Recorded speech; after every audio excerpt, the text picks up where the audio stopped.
구슬아 이 사건에서는 뭐가 보이니? 저희가 늘 이 시간이 되면 수정구슬을 슬슬 문지르면서 사건의 좀 뒷얘기를 나눠보려고 하는데요. 오늘도 수정구슬 시간이 다가왔습니다. 수정구슬에서 수정을 맡고 계신 경기대 범죄심리학과 이수정 교수 나오셨습니다. 어서 오십시오. 안녕하세요. 구슬을 맡고 있는 이호영 변호사 나오셨습니다. 네, 어서 안녕하세요. 오십시오. 이호영입니다. 예, 제 눈을 보고 얘기하십시오. 구슬이라는 어감이 약간 좀 이상한 것 같기도 해가지고 제가 매번 그러시군요. 몇 주가 되셨는데 아직도 시선을 못 맞추시고 네. 저희가 조만간 이 대본 보느라고요. 보이는 라디오를 할지 모르기 때문에 네. 연습을 하셔야 됩니다. 네, 알겠습니다. 네. 오늘은 CJ그룹 이재현 회장의 장남인 이선호 씨가 마약을 밀반입하려다 적발이 됐는데 여기서 지금 밀반입하려고 했던 게 뭐죠? 액상 마약? 네, 액상 대마 카트리지라고 네, 하는데 네. 이게 이제 재벌가에서 주로 재벌가의 자제들이 주로 이 마약을 좀 복용하는 네. 그런 양상이어서 이 부분을 좀 짚어보려고요. 네. 이게 좀 심각하게 지금 보이는데 일단 변호사님께서 이 적발되는 과정을 좀 설명해 주세요. 네, 그 CJ그룹 회장 장남 이선호 씨가 그 1일 새벽 5시쯤에 이제 미국발 항공편으로 국내에 입국을 했는데요. 이때 이제 이 씨가 수화물을 찾아서 입국장 밖으로 나오려고 하는 순간에 그 세관 직원이 가방 검사를 요구했다고 합니다. 예. 네, 이제 가방 속에서는 이제 비닐 등으로 꼼꼼히 쌓은 그 정체불명의 액체가 나왔는데 이게 이제 미리 그 수화물 엑스레이 검사를 하거든요. 그러니까 그 미리 이제 엑스레이 검사 과정에서 의심 물체가 발견이 되니까 이제 이 씨에게 세관 직원이 이제 가방 검사를 요구했던 건데 그 뭐 이제 열어 보니까 실제로 이제 액상 카트리지가 나왔고요. 네. 세관 직원이 이게 마약 아니냐 이렇게 추궁을 했더니 이제 이 씨가 마약이 맞다, 밀반입하려고 했다라는 혐의를 순순히 인정했다고 알려졌습니다. 참 이 과정도 우리의 세관을 굉장히 허술하게 봤는지 좀 희한한데요. 교수님, 네. 이 액상 대마 카트리지 이게 어떤 마약입니까?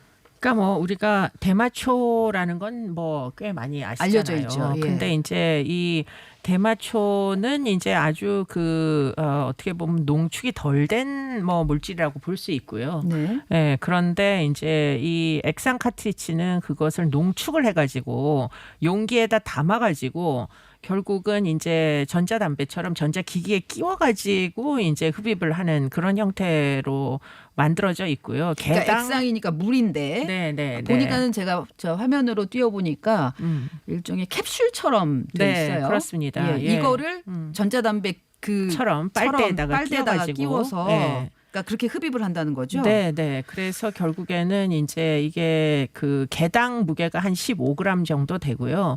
농축액이 저 안에 들은 농축액은 1g에서 한 2g 정도 된답니다. 네. 그래서 결국에는 지금 이런 것들이 최근에 이제 그 우리나라로 반입되기 시작했는데 2017년도에 보면은 한 133개 정도가 적발이 됐고요.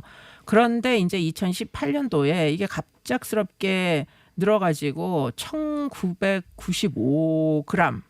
그러니까 굉장히 많은 양. 이게 지금 개수로는 2018년에 133개고 그람수로는 1995g이고요. 네. 그게 이제 2017년도에는 한 3분의 1 정도밖에 없었는데 지금 1년 사이에 거의 3배 정도 3배가량 늘어났다. 급증. 이렇게 이제 보고를 하고 있습니다. 그래서 네. 아마 그 연장선상에서 지금 이분도 대마 카트리지를 여러 개 제가 알기로는 상당한 숫자를 이제 반입을 가지고 했고요. 들어오다가. 근데 대마 카트리지만 반입한 게 아니라 젤리 대마라는 게 있었답니다.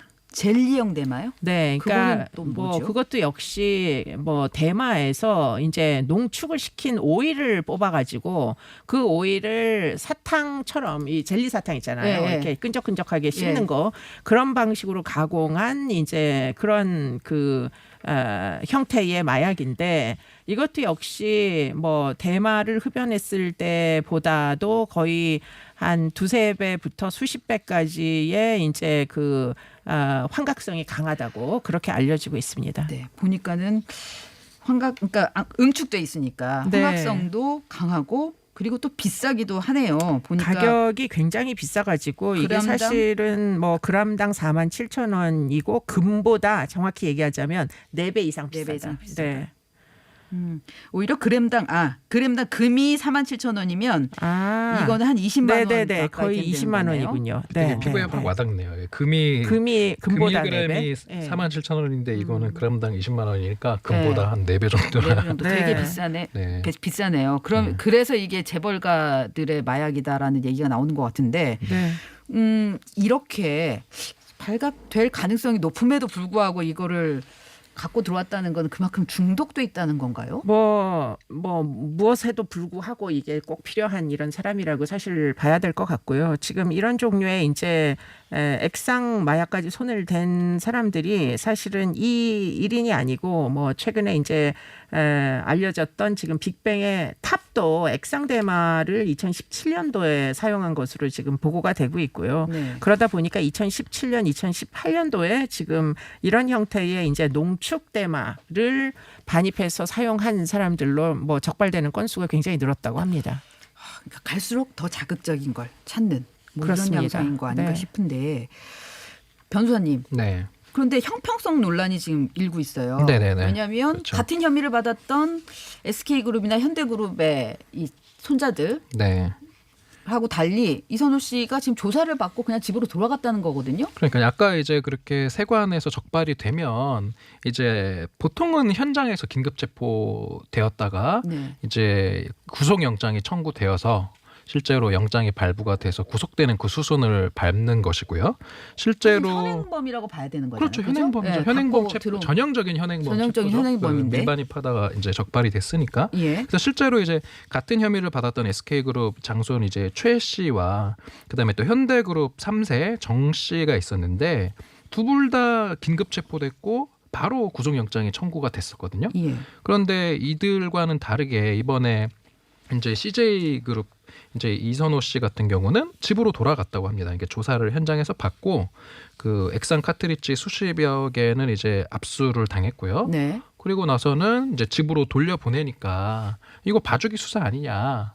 이런 이제 말들이 나올 수밖에 없는 그런 상황이 된 거죠. 예. 혹시 그쪽 경찰이나 이런 쪽에서 나온 얘기는 없나요? 뭐 경찰에서는 이제 이런 얘기가 나왔나 봐요. 이게 획일적으로 말하기는 좀 어렵다. 네. 특히 이제 마약 관련인 경우 이제 주범인 경우에는 사안이 중도해서 일반적으로 구속 수사하는데 네. 반면에 뭐 이제 초범이거나 그다음에 기존에 또 이제 전과 초범이라는 건 전과가 없다라는 거잖아요. 그리고는 또 단순 투약 같은 경우 네. 이제 이 마약을 이제 밀반입해서 이것을 공급하려는 어떤 공급책이라고 하면은 이건 구속을 면하기 어려운데 단순 투약용으로 뭐 소량을 소지하다가 네. 적발되는 경우에는 이제 나중에 뭐 집행유예를 받거나 이런 가능성도 좀 있기 때문에 도주 우려가 상대적으로 좀 낮다라고 보기도 한다는 거예요. 네. 그래서 이제 이런 경우로 좀 봐야 되지 않을까 이렇게 이야기한다고는 하지만 네. 비슷한 사례와 어쨌든 동일선상에서 봤을 때 거기다가 뭐 마약 양성 반응도 나왔다고 하니까 그렇죠. 단순한 운반책은 아니고 이제 본인 자체가 그 마약을 했다는 거고 그런데 도주 우려가 없다는 이유만으로 참 이해가 잘 안 되는 대목인데요. 근데 지금 이런 이제 교수님 잠깐만요. 네. 교통 정보를 듣고 네, 그러시죠. 그리고 나서 네. 오히려 자세한 얘기를 좀 진행을 하는 게 좋을 것 같습니다. TBS 캠페인 나에게 필요한 복지 어디에 어떻게 물어봐야 할까요? 129로 전화하면 복지 상담을 받을 수 있다. 129는 채팅 상담도 한다. 129 긴급복지 지원 상담은 24시간 가능하다. 129 부모님 연금, 자녀 보육, 의료비, 장애인 지원 등 나에게 필요한 복지 정보가 궁금할 때 생활이 힘겨울 때 국번 없이 129로 전화하세요. 당신이 궁금한 보건복지 129가 알려드립니다. 129 보건복지상담센터. 담배 연기를 마시고 기침을 하고 거친 숨소리와 호흡 곤란, 흡연 후 생긴 당신의 습관, 어쩌면 질병일 수 있습니다. 대한결핵 및 호흡기학회 이사장 박인원 교수입니다. 하루에 한 갑씩 10년 이상 흡연하셨으면 만성 폐쇄성 폐질환 COPD를 의심해 보세요. COPD는 세계 사망 원인 4위의 질병으로 방치하면 호흡곤란으로 이어질 수 있습니다. 흡연자라면 정기적인 폐기능 검사를 통해 폐 건강을 지켜야겠습니다. 이 캠페인은 대한결핵 및 호흡기 학회와 함께합니다. 함께 할수록 기분 좋은 방송 TBS FM. 서울토피스 제공 7시 33분 교통정보입니다. 조금 전 7시부터 광화문 광장에서는 집회가 진행되고 있습니다. 집회 후에는 하나은행 본점까지 이동하는 행진도 진행될 예정입니다. 세종대로를 포함해 종로나 남대문로, 을지로의 경우 통행이 불편할 수 있다는 점 미리 참고하시기 바랍니다.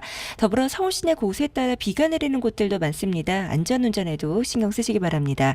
정체도 꽤 더디게 풀리고 있습니다. 분당수서로는 오히려 정체가 더 길어지면서 탄천 나들목 이전부터 청담대교 통과할 때까지 막히고요. 원주로도 내곡터널에서 구룡터널 쪽으로 10km 미만의 속도입니다.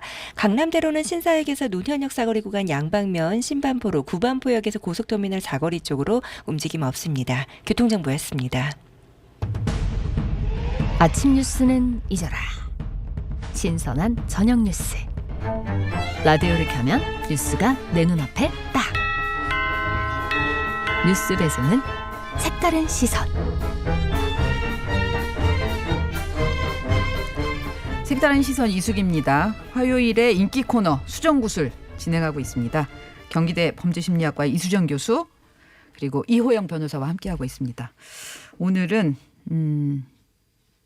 재벌들의 마약이라고 하는, 옆에서 이호영 변호사가 금수저 마약이라고 해서 빵 터졌었는데요. 그 얘기를 왜 방송할 때는 안 하시고 방송 중에는 좀 울렁증이 심해가지고. 울렁증이 심해서 그래서 잠시 저희가 잡담을 나눌 때 오히려 그렇게 재미난 얘기를 표현을 쓰시던데요. 어쨌든 열심히 하겠습니다. 비싸서 네. 비싸고 효과 있는 그 금수저 마약이라고 하는 이 액상 카트리지에 대해서 좀 얘기를 나눠보고 있었습니다. 이수정 교수님 무슨 얘기 하시려고 하셨죠? 네, 이게 이제 구속을 하지 않은 이 부분에 대해서 좀 뭔가 좀 일관된 그 관행이 있어야 되겠다 이런 생각이 드는 게, 이게 사실은 많은 분들에게 여러 가지 의심을 유발을 하기 때문에 네. 이런 것들이 사실은 어떤 뭐 그 사법 정의에 대한 뭐 기본적인 의심을 유발하는 그런 부분도 틀림없이 이제 네. 있기 때문에 뭐 연장선상에서 이제 황하나 씨 수사도 언급하지 않을 수가 없는데 네. 남양유업 창업주 외손이었던. 그렇죠. 그때도 이제 뭐 심지어는 이 사람은 구속이 안 될 뿐만 아니라 이 사람은 심지어는 무혐의 처분을 받은 적도 있습니다. 그래서 2015년도 사건이었는데 결국에는 마약을 공급을 한 사람이에요. 필로폰을 이제 주사제인데 이거는 네. 그거를 심지어 공급을 했는데도 그 당시에 지금 무혐의 처분이 나가지고 이게 도대체가 형평성이 맞느냐 이 문제가 됐었고, 결국은 다시금 지난해 말에 재범을 해가지고 지금 현재는 이제 구속이 되기는 됐지만, 지금 어떤 사람들은 뭐 긴급 체포로 구속이 되는 사람도 있고 어떤 사람들은 지금 상당히 심각한 마약인데 필로폰 같은 경우에 네. 지금 뭐 심지어는 구속이 안 됐을 뿐만 아니라 무혐의 처분 난 사례도 있고, 그러다 보니까 지금 아무래도 사람들이 이 지금 특수층이잖아요. 어떻게 보면 우리나라에 이 사람 퍼센트 안 되는 지금 특수층인 거죠. 그렇죠. 뭐 상위 0.1%도 연예인, 재벌 그렇습니다. 뭐 재벌 3세들인데 이 사건들은 왜 이렇게 관대하냐 이런 의심들이 생기는 거죠. 황하나 씨 건도 버닝썬 사태가 벌어지지 않았으면 그냥 지나갔을 수도 있는 그렇죠. 거죠. 네. 네. 청취자 여러분은 이 사안에 대해서 어떻게 생각하시는지 혹시 의견 있으시면 TBS 앱 또는 50원의 유료 문자 샵 0951 카카오톡으로 의견 주시면 저희가 소개해드리도록 하겠고요. 그 마약이 지금 합법화돼 있는 나라들에서 공부를 한 분들의 경우 이렇게 들어올 때 그전에는 뭐 법적으로 문제 없었으니까 거기서 즐기다가 우리나라는 불법이기 때문에 이거를 끊지 못하고 이게 지금 이어지는 양상 이런 거 아니냐라는 얘기가 있는데요.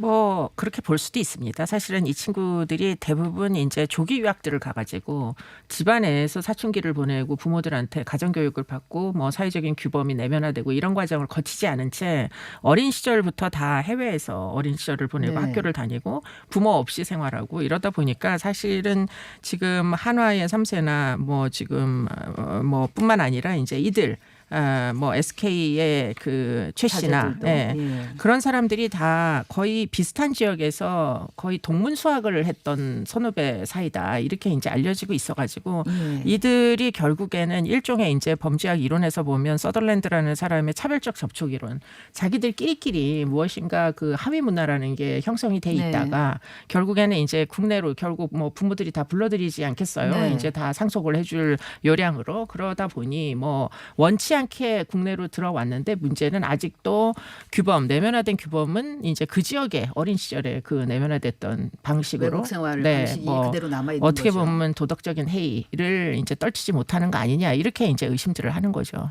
변호사님 네. 그 아무리 그 외국 미국이 합법화돼 있는 부분이 있다 하더라도 네네. 한국인이 거기에 가면 불법인 거죠? 네, 당연히 그런데 여기 하나 구별해야 되는 게 이제 마약이 합법화되어 있는 건 아니고 외국들도 네. 보통은 이제 대마초, 대마가 대마초가 이제 합법화되어 있는 뭐 미국 같은 경우는 주가 있다거나 네. 뭐 이제 나라들이 있는 거고 우리가 이제 흔히 아까 말한 뭐 액상 카트리지 이런 건 아예 마약이거든요. 예. 그런 마약이 합법화되어 있는 아마 나라는 없는 걸로 알고 있고 그건 미국에서도 안 된다. 그렇죠. 그리고 말씀하신 것처럼 우리나라 국민은 해외에 가더라도 우리나라 형법의 적용을 받습니다. 네. 그러니까 뭐 대마초가 합법화되어 있는 곳에 갔다 하더라도 대마초를 이제 피우다가 걸리면 우리나라에 와서 처벌을 받는다는 거죠. 네. 음흠. 그렇군요. 이 마약 수사와 관련해서는 함정 수사도 하나의 이제 키워드가 돼 있는데 왜냐하면 조국 후보자도 어제 그 한 기자가 질문을 하니까 네. 이 함정 수사는 무조건 허용되어서는 안 된다라는 쪽에 오히려 입장을 가지고 있더라고요. 근데 이제 원론적으로는 함정 수사는 일종의 뭐 범의가 없는 사람한테 범의를 막 유인을 해가지고 유혹을 해가지고 결국 범죄를 저지르게 하는 건 불법이죠. 그렇게 네. 되면 사실은 그 유혹에 버틸 수 있는 사람들이 얼마나 많겠어요. 네. 그러니까 이제 결국은 어쩔 수 없이 유인이 돼가지고 범죄를 저지르면은 그것은 사실은 엄중하게 처벌하기가 매우 어렵다. 이런 이제 원론적인 얘기는 동의합니다만 네. 그러나 이제 불가피하게 마약 같은 경우에는 함정 수사를 할 수밖에 없는 게 사실은 이게 거의 암수화돼 있잖아요. 예, 그러니까 거의 저희 점조직처럼 이렇게 해갖고 그렇습니다. 네. 그리고는 사실은 뭐 이렇게 블랙마켓에서 서로 구매가 이루어지다 보니까 네. 사실은 함정 수사를 하지 않을 경우에 적발하기가 쉽지 네, 않나요? 적발하기가 무지하게 어렵습니다. 예. 예, 그게 문제죠. 그럼 네. 이 함정 수사는 안 된다는 얘기가 나온 뭐 계기가 있다고 제가 들었는데 그게 어떤 계기였나요? 뭐 판결 같은 게 있었나요? 최근에 네. 이제 그 함정 수사 관련해서 그 판결이 하나 있었습니다. 이제 1심에서는 이게 그거예요. 그러니까 함정 수사의 경찰이 네. 이제 그 마약을 구해오면은 성관계를 해주겠다. 그러니까 여성 코스프레를 하면서 네. 이제 경찰이 함정을 파가지고 네. 여기에 이제 속아 넘어간 20대 남성이 실제로 마약을 구해가지고 경찰한테 갖다 준 거죠. 아하. 그러니까 이제 기소가 되어서 1심에서는 이제 유죄 판결 받았어요. 네. 마약류관리법상 마약 혐의로 이제 기소가 되었었는데 그 2심에서 이제 항소심 서울고등법원 형사 4부에서 이제 1심을 뒤집고 무죄를 선고했습니다. 왜냐하면은 이게 이제 아까 교수님 말씀하신 것처럼 범위를 유발한다라는 게 뭐냐면은 이게 이 사람이 원래 하던 사람이 아닌데 그렇죠. 원래는 그 하려고 한 마음이 없었는데 네, 네. 꼬신 거죠. 옆에 가서 예. 이거 좀 구해와라. 네. 이렇게 해서 범죄를 저지르려는 의사를 형성을 한 겁니다. 네. 이런 아주 적극적인 그런 함정 수사는 이건 허용되는 것이 아니다. 네. 이렇게 해서 이제 무죄 판결을 선고를 한 사건이 최근에 하나 있었던 예, 것이고요. 예. 이제 이런 것 그러니까 범위를 적극적으로 이렇게 형성을 하는 것은 당연히 안 되는 건데 네. 여기에서 조금 더 나아가서 이미 범죄를 저지르고 있는 사람들한테 덫을 놔서 잡는 것도 안 된다라고 하는 그런 사람들도 좀 있긴 있거든요. 아하. 네, 그 정도의 적극적인 소극적인 함정 수사죠. 어떻게 보면 이미 범위를 형성하고 돌아다니는 사람들을 덫을 놔서 잡는 것까지도 허용하면 안 된다라고 뭐 하시는 분들도 있는데 그거는 조금 설득력이 저는 네, 그 함정 없는 것 같아요, 수사도 저도. 경우에 따라서는 일부 한정적으로 허용이 돼야 된다고 생각이 드는 게 요즘은 다 인터넷에서 전부 사이버 공간상에서 범죄가 일어나잖아요. 그러니까 적발이라는 게 일단은 굉장히 어렵습니다. 네. 그러니까 이제 외국의 경우에 마약 수사뿐만 아니라 사실은 아동 성착취, 아동을 사고 파는 행위, 성을 네. 그런 경우에도 함정 수사를 허용하거든요. 네. 그렇기 때문에 이것은 어떻게 보면 기술의 문제지. 네. 상당 부분 만일 사전에 미리 조건을 합의한다면 이것도 부분적으로는 허용을 해야 되는 거 아닌가 이런 생각도 들기도 합니다. 예, 이 부분에 대해서는 여러 가지 의견들이 좀 다양할 수 있겠네요. 네. 2886님 정말 돈 앞에는 장사 없다는 말이 확실하다는 생각이 듭니다라고 의견을 주셨고요. 그러니까 이제 비싼 액상 카트리지 얘기하신 것 같아요. 코코리아님은 아직도 유전무죄, 무전유죄가 이어지는 세상이 참 한탄스럽네요라고 하셨네요. 재벌가에 대해서는 좀 다른 잣대가 적용되는 거 아닌가 이런 얘기인 것 같고요. 다음 아이템 좀 짧게 짚고 넘어가도록 하겠습니다. 이호영 변호사님이 이거 좀 다뤄보자라고 얘기하셨다던데 어떤 내용입니까? 네, 이거는 사실 되게 조금 이렇게 속된 말로 좀 짜치는 아이템이라고 볼 수도 있는데 이게 이제 지나가는 여성 행인의 제가 전문 영어 같은데요. 스타킹에 그 수차례 검은색 잉크를 뿌린 20대 남성 이야기입니다. 스타킹에 검은색 잉크를 뿌려요? 그렇죠. 지나가는 행인 여자 이제 행인들을 골라서 네. 잉크를 몰래 뿌리고 도망을 왜요? 가는 거거든요. 왜? 그러니까 본인이 이제 스트레스를 받아서 네. 이 스트레스를 풀기 위해서 이제 여성들을 골라서 이렇게 스타킹에 검은색 잉크를 뿌리고 달아놨다라는 거거든요. 네. 그래서 취업 준비로 본인이 이제 너무 많은 스트레스를 받아가지고 이러한 스트레스를 풀려고 범행을 했다라고 진술을 했는데 네. 뭐 비슷한 피해자가 더 많이 있을 것으로 보여서 좀 여죄를 지금 조사하고 있다고 밝혔습니다. 그래요? 네. 말씀하셔서 찾아보니까 어제 잡았네요. 네. 불구속 어제 불구속 입건을 그렇죠. 했다라고 네. 했는데 네. 취업준비생 A 씨 25살인데 근데 저희 교수님 네. 이건 진짜 무슨 심리입니까? 지나가는 여성한테 스타킹에다가 먹물을 뿌리는 이 사람은 이제 그 당시에 스트레스를 풀려고 왜냐하면 이제 취업 준비를 하기 위한 공부를 하다가 너무 그 힘들어서 예. 뭐 어떻게 보면 확 이렇게 뭔가를 뿌리는 순간에 오는 어떤 긴장의 이완? 아 드디어 나도 뭔가를 한 건 했다 이런 종류의 성취감 뭐 대리만족 뭐 이런 게 있을 걸로 당하는 추정되는데 사람은 얼마나 그런 걸 생각지 않는 거죠 이들은. 그런데 문제는 비슷한 사건들이 여러 번 있었다는 거예요. 먹물을 뿌리는 사건 소위 이제 테러라고도 심지어 불리는 사건들이 먹물 테러라고 있었는데 하죠. 네, 먹물 테러가 2016년도에도 있었고요. 뭐 지역으로 보면 지금 뭐 강남구에서도 있었고 부산 금정구에서도 있었고 서대문구 충정로에서도 있었고 그런데 이들의 공통적인 그 동기는 뭐냐? 그렇게 해서 결국 여성의 스타킹에다가 먹물을 테러를 해가지고 느낄 수 있는 쾌감이 있었다. 그게 바로 성적인 쾌감이었다. 이렇게 얘기를 했다는 거예요. 그러니까 어떻게 보면 이게 본질이 어쩌면 성적인 욕망에 삐뚤어진 욕망의 충족을 목적으로 하는 행위 아니냐? 네. 이게 이제 문제죠. 이거는 어떤 범죄로 그 처벌을 할 수가 있어요? 일단은 뭐 가장 지금 가까운 혐의는 재물손괴입니다. 재물손괴요? 그렇죠. 그냥 스타킹의 효용이 감소되는 변호사님. 스타킹을 망가뜨렸다는 변호사님 거기 때문에 그 얘기가 지금 설득력이 있다고 보십니까? 재물손괴로 그 이제 현실적으로는 그렇게 이제 적용을 한다라는 거고요. 네. 근데 사실은 이거는 뭐 스타킹 망가뜨린 범죄로만 보기에는 너무 한계가 너무 뚜렷한 거고 예. 특히 피해자 입장에서는 이게 진짜 소위 말하는 멘붕이 오는 거거든요. 그렇죠. 자기가 피해자들이 전부 그렇죠. 여자들인데. 네, 공중 장소로 그냥 걸어갔는데 거기에서 범죄 피해자가 될 수 있다라는 그 묻지마 범죄의 피해자가 된다라는 점에서 범죄의 좀 가벌성이 재물손괴만으로 이거는 뭐 충분한 것은 아니다. 이렇게 봐서는 차라리 성폭력범죄처벌특례법에 이런 좀 조항을 넣는다든지 네. 좀 이런 부분이 좀 필요할 것 같습니다. 이거는 좀 더 논의가 필요해 보이네요. 맞습니다. 예. 네. 알겠습니다. 오늘 수정구술은 스타킹에 먹물 뿌린 것까지 이거를 정말 재물손괴로만 해야 되는지까지 얘기를 나눠봤습니다. 경기대 범죄심리학과의 이수정 교수님, 이호영 변호사님 감사합니다. 네, 감사합니다. 감사합니다.